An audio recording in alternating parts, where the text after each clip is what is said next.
প্রিয় ছাত্রছাত্রীরা, আজকে আমরা একটা নতুন বিষয় স্টার্ট করছি। সেটা হচ্ছে আবর্তবিজ্ঞান। এবং এই আবর্তবিজ্ঞান সম্পর্কে প্রাথমিক আইডিয়াটা পেতে গেলে তোমাদের অবশ্যই সেকেন্ড চ্যাপ্টার, মানে যেখানে আমরা একমাত্রিক গতি নিয়ে আলোচনা করেছি, সেটা সম্পর্কে পুঙ্খানুপুঙ্খ আইডিয়া অবশ্যই রাখতে হবে। তো ওই চ্যাপ্টারটা ভালো করে একবার দেখে নিয়ে তারপরে এই আবর্তবিজ্ঞানের যে দুটো ভিডিও বানাচ্ছি সেগুলো দেখবে। তাহলে আশা করি তোমাদের শিখতে কোনো অসুবিধা থাকবে না। তো চলো শুরু করা যাক নতুন বিষয় আবর্তবিজ্ঞান। আজকে যে বিষয় নিয়ে আমরা আলোচনাটা শুরু করছি সেটা হচ্ছে বৃত্তীয় গতি। কিন্তু এখানে দেখতে পাচ্ছ রৈখিক গতি আর বৃত্তীয় গতি পাশাপাশি আলোচনা করা হয়েছে, কারণ আমরা ক্লাস 11-এর ফার্স্ট সেমে সেকেন্ড চ্যাপ্টারে রৈখিক গতি বা একমাত্রিক গতি নিয়ে আলোচনা করেছি। রৈখিক গতি একমাত্রিক, দ্বিমাত্রিক, ত্রিমাত্রিক সবই হতে পারে, কিন্তু সহজ আলোচনাটাই আমরা সেখানে করেছি একমাত্রিক রৈখিক গতি। আর এখন আমাদের আলোচনার বিষয় হচ্ছে বৃত্তীয় গতি। কিন্তু রৈখিক গতির সঙ্গে বৃত্তীয় গতির দারুণ একটা সম্পর্ক আছে। সেই কারণে যাতে আলোচনাটা সহজ হয় সেই জন্য আমি পাশাপাশি আলোচনা করে দিয়েছি। তো প্রথমেই আমরা পুরনো যেটা আমাদের পড়া হয়ে গেছে সেটাকে মনে করি এবং সেটাকে মনে করার মাধ্যমে নতুন বিষয়টা শিখে নিই। শুরু করা যাচ্ছে।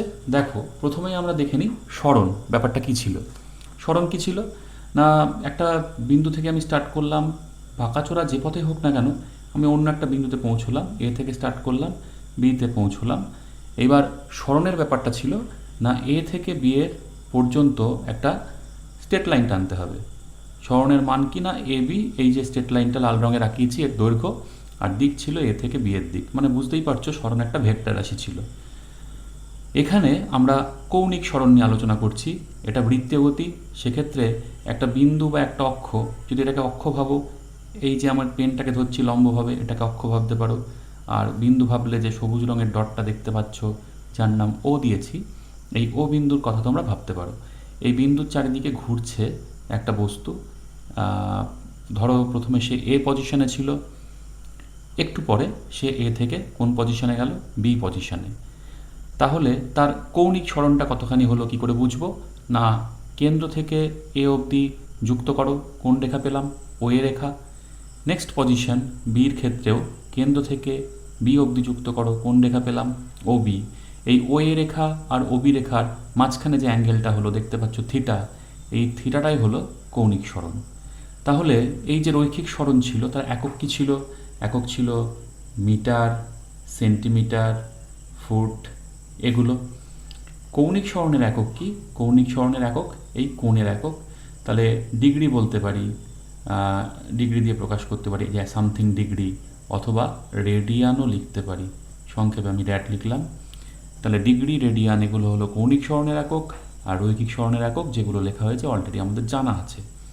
এবার মাত্রা, রৈখিক স্মরণের মাত্রা বলতে এই দূরত্বের মাত্রাকেই বোঝায়। সেটা কি ছিল, ক্যাপিটাল এল। কৌণিক স্মরণের বেলায় মাত্রা কি হবে, কোণের মাত্রা। কোণের মাত্রা কি শিখেছি, কোণের কোনো মাত্রা নেই, মাত্রাহীন। তাহলে মাত্রা হচ্ছে 1। কেন মাত্রাহীন, কারণ কোণ সমান কি হয়, চাপ বাই ব্যাসার্ধ। তাহলে কোণের মাত্রা ইজ ইকুয়াল টু কী হবে, বৃত্তচাপ মানে এ বি এর মাত্রা বাই ব্যাসার্ধ, মানে ও এ বা ও বি যে একটা হতে পারে তার মাত্রা। দুটো মাত্রাই কিন্তু দূরত্বের মাত্রা, মানে এল বাই এল, অর্থাৎ থাকলো না, কেটে গিয়ে কি হয়ে গেল, 1 হয়ে গেল। তাহলে রৈখিক যে স্মরণ তার মাত্রা আছে, কৌণিক স্মরণের কিন্তু কোনো মাত্রা নেই। এবার এই রৈখিক বিজ্ঞানের যে ভেক্টরগুলো এখনই যেটা দেখলাম স্মরণ, অবশ্যই এটা একটা ভেক্টর।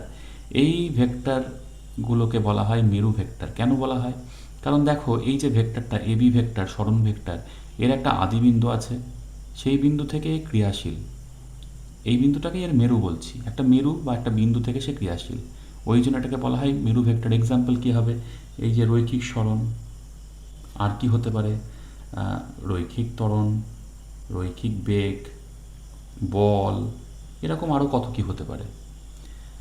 অক্ষীয় ভেক্টর কোনগুলো, এই যে একটা অক্ষীয় ভেক্টর দেখলাম, এই যে ঘুরছে এবং এই যে কৌণিক স্মরণ হয়েছে, এর ডিরেকশনটা কোন দিকে, এর ডিরেকশন আসলে এখানে যদি একটা অক্ষ ভাবি, এই যে ও বিন্দুতে তলের সঙ্গে, যে তলে ঘুরছে তার তলের সঙ্গে লম্ব দিকে এই পেনটাকে ধরেছি, তাহলে এই পেনটা হচ্ছে ঘূর্ণাক্ষ।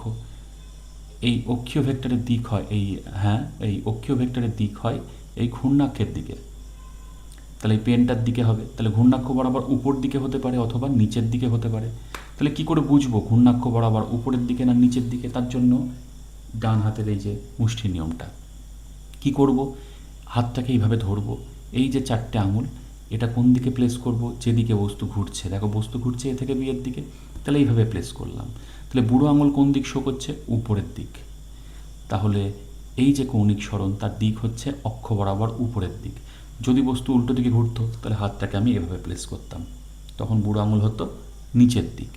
তাহলে বুঝতেই পারছো কৌণিক বিজ্ঞানের এই যে ভেক্টরগুলো, যেমন কৌণিক সরণ, এরপরে আরও পাবো, এরপরে পাবো, আমি লিস্ট করছি, কৌণিক সরণ, কৌণিক সরণ, এরপরে পাবো কৌণিক বেগ, তারপরে কৌণিক ত্বরণ, এবং এরপরে আরও অনেক পাবো। এগুলো সবই কিন্তু কোন ভেক্টর না অক্ষীয় ভেক্টর। এদের ডিরেকশন কি হবে? হয় অক্ষ বরাবর উপরের দিক বা অক্ষ বরাবর নিচের দিক। তাহলে আশা করি তোমরা এই মেরু ভেক্টর আর অক্ষীয় ভেক্টরের মধ্যে পার্থক্যটা বুঝতে পেরেছো। এরপরে চলে আসি রৈখিক সরণ ও কৌণিক সরণের মধ্যে সম্পর্ক। এখানেই দেখো রৈখিক সরণ কতটুকুন হয়েছে, এ থেকে বিতে গেছে, তাহলে রৈখিক সরণ এই এ বি স্ট্রেট লাইনটা। এবার ধরে নাও থিটা খুব ক্ষুদ্র, থিটা খুব ক্ষুদ্র, থিটা যদি খুব ক্ষুদ্র হয় তাহলে এই যে বৃত্তাকার পথ, এই বৃত্তাকার পথ, এই যে এ বিন্দু আর এটা কেন্দ্র ধরো, এ বিন্দু আর বি বিন্দু কি খুব কাছাকাছি, এই আমার এ বিন্দু, এই আমার বি বিন্দু, খুবই কাছাকাছি। এই থিটাটা খুব ক্ষুদ্র, যা আঁকছি তার থেকে ক্ষুদ্র ভাবো। সেক্ষেত্রে কি হবে, এমনি থিটা সমান কি, থিটা সমান কি হয়, চাপ বাই ব্যাসার্ধ, ওই যে উপরে দেখানো আছে চাপ বাই ব্যাসার্ধ। ধরো এ বি চাপটার নাম দিলাম এস, তাহলে এস বাই আর ব্যাসার্ধের নাম দিলাম আর, তাহলে এস বাই আর। এবার থিটা যদি ক্ষুদ্র হয়, খেয়াল করো এই যে বৃত্তচাপটা প্রায় স্ট্রেট লাইন হয়ে যাচ্ছে, বৃত্তচাপটা স্ট্রেট লাইন হয়ে যাওয়ার মানে এ থেকে বিতে যাওয়ার ফলে যে সরণটা হলো সেটা কিন্তু এই বৃত্তচাপের সঙ্গে সমান। তাহলে এস যেমন বৃত্তচাপ হচ্ছে সেরকম এসটা কি হচ্ছে, সরণও হচ্ছে। তাহলে থিটাটা কি, কৌণিক সরণ, এসটা কি, রৈখিক সরণ। কখন? যখন থিটা ক্ষুদ্র। আরটা কি, ব্যাসার্ধ। তাহলে কি পেলাম সম্পর্কটা, পেলাম রৈখিক সরণ এস সমান থিটা ইন্টু আর। তাহলে রৈখিক সরণ সমান কি পেলাম, কৌণিক সরণ ইন্টু ব্যাসার্ধ। তাহলে এই গেল রৈখিক সরণ আর কৌণিক সরণের মধ্যে যে সম্পর্ক সেটা। এবার ভেক্টর রূপটা কি হবে, ভেক্টর রূপটা হবে এস ভেক্টর সমান থিটা ভেক্টর ক্রস আর ভেক্টর।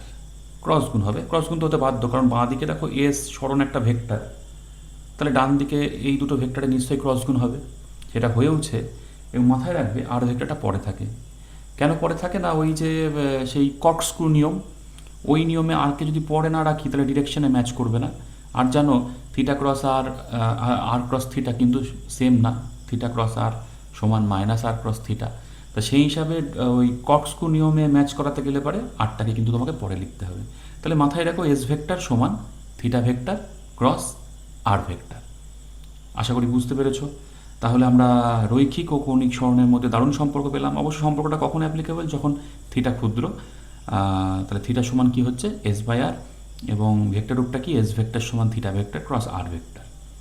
এবার চলে আসি রৈখিক ও কৌণিক বেগে। রৈখিক আর কৌণিক বেগের বিষয়টা আমরা ভাবি।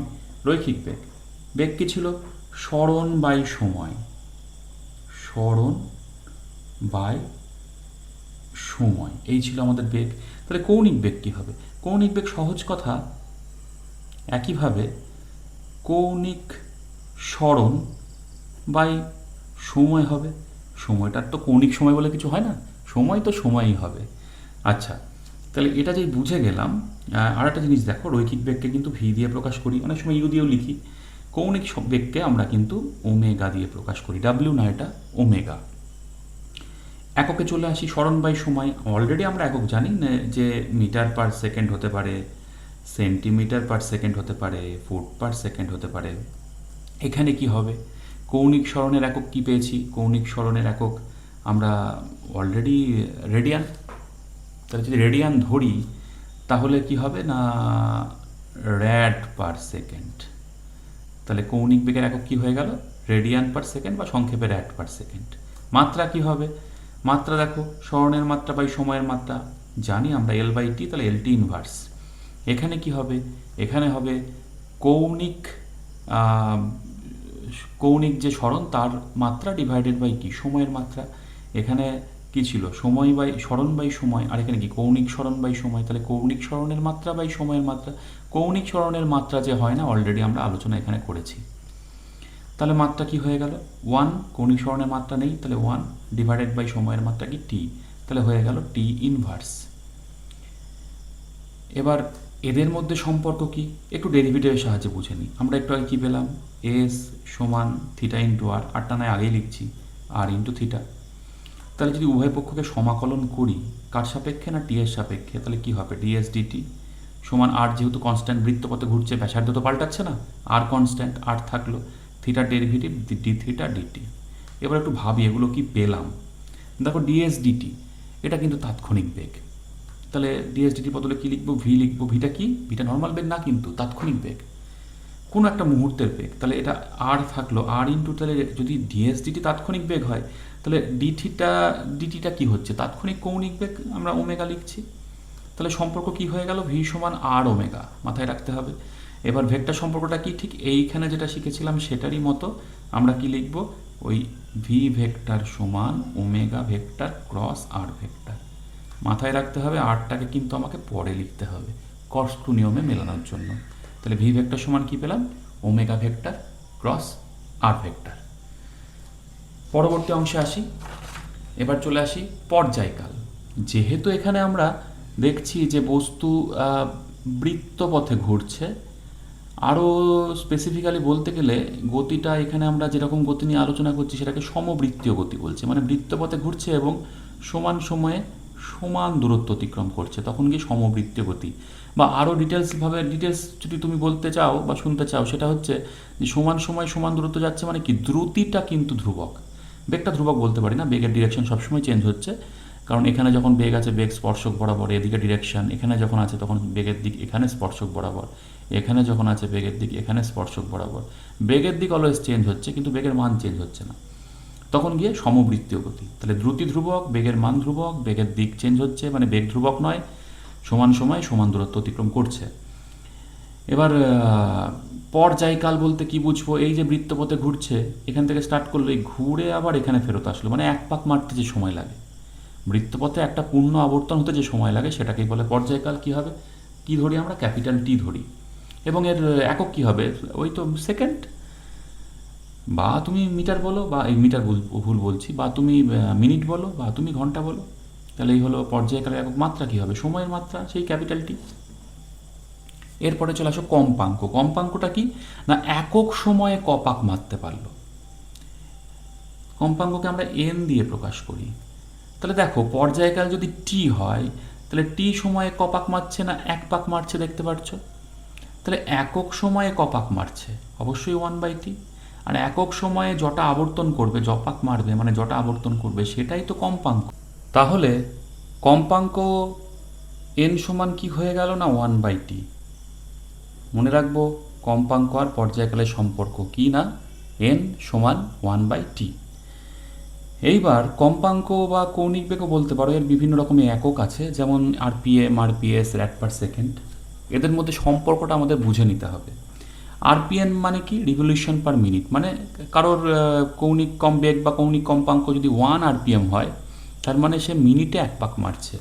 তাহলে যদি 1 আরপিএম ভাবি তাহলে সেটা র্যাড পার সেকেন্ডে কনভার্ট করলে কি হবে, কেউ যদি মিনিটে এক পাক মারে তাহলে সেকেন্ডে ক পাক মারছে, 1 মিনিট লাগছে এক পাক মারতে, তাহলে 1 মিনিটের মধ্যে তো 60খানা সেকেন্ড, তাহলে 1 সেকেন্ডে সে ক পাক মারছে, সোজা কথা 1/60। তাহলে আর পি এস, তাহলে 1 আরপিএম ইজ ইকাল টু কী হচ্ছে 1/60 আরপিএস।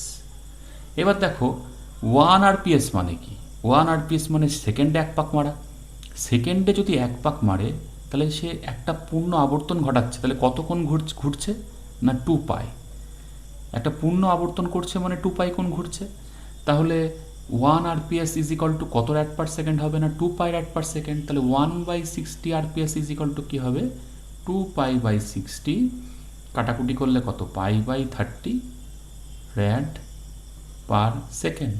তাহলে মাথায় রাখতে হবে 1 RPM is equal to 1/60 RPS is equal to পাই/30 র্যাট পার সেকেন্ড। আর যদি সরাসরি 1 আরপিএস সমান র্যাট পার সেকেন্ড করতে চাই তাহলে কত হবে জাস্ট 2 পাই র্যাট পার সেকেন্ড। সম্পর্কটা মাথায় রেখো, বিভিন্ন অঙ্কে কাজে লাগে। পরবর্তী বিষয় চলে আসো ত্বরণে। রৈখিক ত্বরণ অলরেডি আমরা জানি বেগ পরিবর্তন বাই সময়, মানে সেই কী শিখেছি v-u/t। কৌণিক ত্বরণ কী হবে কৌণিক বেগ পরিবর্তন বাই সময়। কৌণিক বেগ ধরো লাস্টে কৌণিক বেগ হলো ওমেগা, প্রথমে কৌণিক ওমেগা 2, প্রথমে কৌণিক বেগ ছিল ওমেগা 1 বাই সময় t, কৌণিক ত্বরণ। ডেরিভেটিভের ভাষায় গেলে কি বলবো, মানে তাৎক্ষণিক রৈখিক ত্বরণের বেলায় কি বলবো না ডিভিডিটি। আর সেই একই ব্যাপার কৌণিক ত্বরণের বেলায় কি বলবো ডি ওমেগা ডিটি। তাহলে এটা জানলে যে জানে সে এটাও জানে। একক কি হবে খুব সহজ কথা, বেগের একক বাই সময়ের একক। এখানে কি ছিল বেগের একক মিটার পার সেকেন্ড বাই সময়ের একক সেকেন্ড, তাহলে কি হয়ে গেল metre per second square. CGS হলে centimetre per second square, FPS হলে ফুট পার সেকেন্ড স্কোয়ার। এখানে কি হবে এখানে তোমার সোজা কথা ওই এককটা কৌণিক ত্বরণের নিশ্চয়ই কৌণিক বেগের একক বাই সময়ের একক। কৌণিক বেগের একক কী ছিল রেডিয়ান পার সেকেন্ড যদি হয় বাই সময়ের একক আবার সেকেন্ড, তাহলে কি হয়ে গেল রেডিয়ান পার সেকেন্ড স্কোয়ার। একদম কাছাকাছি একক। মাত্রা কি হবে এটা নতুন করে কি বলবো LT⁻²। আমি আর এটা ডেসক্রাইব করলাম না। এখানে কি হবে এখানে কৌণিক বেগের মাত্রা কি ছিল টি ইনভার্স বাই আবার একটা টাইমের মাত্রা আসলো, তাহলে কি হয়ে গেল টি স্কোয়ার ইনভার্স। আর সম্পর্ক সেই আর নতুন করে কি বলবো ওমেগা, একটু আগে কি পেয়েছি তাৎক্ষণিক রৈখিক বেগ ভি সমান কি পেয়েছি ওমেগা ইন্টু আর। তাহলে আবার ডেরিভেটিভ করো, তাহলে কি করব টি এর সাপেক্ষে ডেরিভেটিভ করলে ডিভিডিটি ইজ ইকাল টু আর তো কনস্ট্যান্ট থাকলো ডি ওমেগা ডিটি।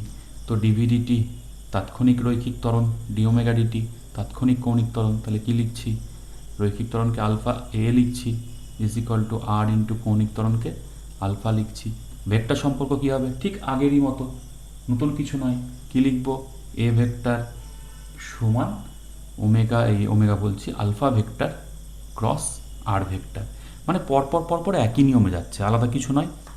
মাথায় রাখবে এক্ষেত্রে আর ভেক্টরটা পরে আসছে। তবে সব সময় যে রৈখিকের সঙ্গে কৌণিকের সম্পর্কে আর ভেক্টর পরেই আসবে তার কিন্তু কোনো মানে নেই। এক্ষেত্রে আসছে, অনেক ক্ষেত্রে নাও আসতে পারে। এবার লাস্ট বিষয়টা আজকের ক্লাসে চলে আসি। আমরা স্মৃতিবিজ্ঞান সংক্রান্ত কিছু সমীকরণ পড়েছিলাম, যেমন সমীকরণগুলো পরপর লিখছি। আমরা পড়েছিলাম V is equal to U plus A T. একটা পার্টিকেল একটা বিন্দু বস্তুই ভাবো, তার প্রাথমিক বেগ ইউ, টি সময় পরে বেগ বেড়ে হলো ভি, তার ত্বরণ এ, গতি একটা রেখা বরাবর। তখন এই সম্পর্কটা এস্টাবলিশ করেছিলাম আমরা। 2 নম্বর কি সম্পর্ক আমরা বানিয়েছিলাম এস সমান ইউটি প্লাস হাফ এ টি স্কোয়ার। এস তো জানো সরণ, এ ত্বরণ, টি সময়, ইউ প্রাথমিক বেগ। আর কি বানিয়েছিলাম ভি স্কোয়ার সমান ইউ স্কোয়ার প্লাস 2as।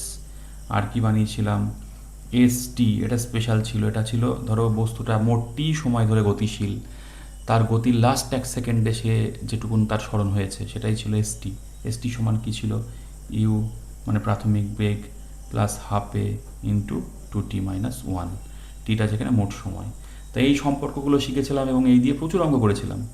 তা এই রকমেরই অনুরূপ সম্পর্ক কিন্তু আবর্ত বিজ্ঞানেও আমরা পাচ্ছি। কেমন ভি অন্তিম বেগ, তাহলে এখানে কি লিখবো অন্তিম কৌণিক বেগ ওমেগা 2 ধরছি সমান ওমেগা 1 প্রাথমিক কৌণিক বেগ প্লাস ত্বরণকে এখানে আমরা আলফা লিখি ইন্টু টি। এই সমীকরণটা কী হবে স্মরণ, এখানে তাহলে কী হবে কৌণিক স্মরণ theta is equal to omega 1t plus half alpha t square. তাহলে এই দুটো বলার পরে নিশ্চয়ই তোমরা এই দুটো আন্দাজ করতে পারছো। যদি সত্যি আমরা লাইভ একদম সামনাসামনি থাকতাম তো আশা করতাম যে তোমরা এই দুটো নিজেরাই বলছো। যাই হোক, আমি বলছি ওমেগা টু স্কোয়ার সমান omega one square plus two, একদম ঠিক, আলফা থিটা। এটা কি বলবো? এস টি, তাহলে কি বলবো? একদম ঠিক, থিটাটি সমান কি? Omega one plus half alpha into two T minus one. তাহলে এই গেল আবর্তবিজ্ঞানের প্রথম ক্লাস। তোমাদের এতদূর অবধি শেখালাম এই সমীকরণগুলোর উপর বেস করে, আর এই যে কম্পাঙ্ক পর্যায়কালেদের মধ্যে সম্পর্কটা শিখলাম, এইগুলোর উপর বেস করে বেশ কিছু ম্যাথ দেখবে বইয়ে আছে, তোমরা সেগুলো প্র্যাকটিস করবে। কোথাও অসুবিধা হলে অবশ্যই কমেন্ট সেকশানে জানাবে। তাহলে এতদূর থাকলো আজকে, ভালো করে প্রিপেয়ার হও, সকলে ভালো থেকো।